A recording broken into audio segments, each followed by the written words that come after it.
Il n'en reste plus beaucoup des matchs de l'OM cette saison et on avait envie de se rassurer après la prestation décevante contre Strasbourg. Ça ne sera pas avec cette nouvelle prestation très inquiétante de l'Olympique de Marseille qui s'incline à Saint-Etienne. On voit ce que ça donne tout de suite avec les joueurs.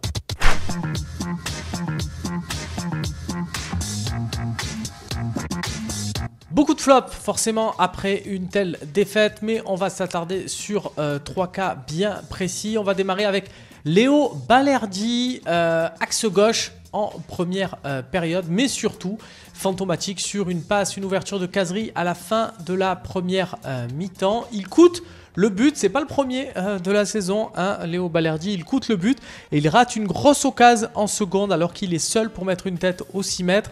Ça fait beaucoup si l'on prend aussi en compte toutes ces tentatives de relance ratées dans la première période.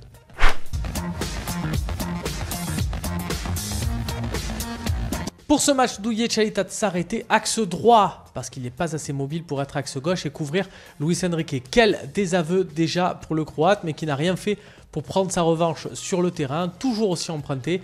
Et puis toujours cette manière de dégager à l'abordage. On est sous pression pendant 90 minutes avec de tels individus en défense. C'est dur.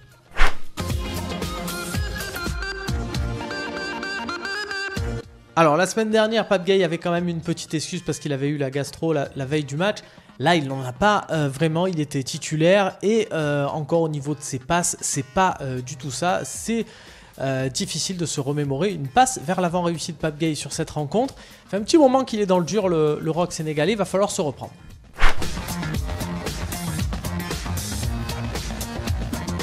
Pas vraiment de top dans ce match, soulignons juste le bon apport de Luis Enrique qui arrive à être de plus en plus dangereux offensivement sur son couloir gauche, ça ne trompe pas dans les dernières minutes. Tous ses coéquipiers cherchaient à le trouver, envoyer des transversales sur son côté comme si la différence pouvait venir de lui. C'est encourageant donc quelque part.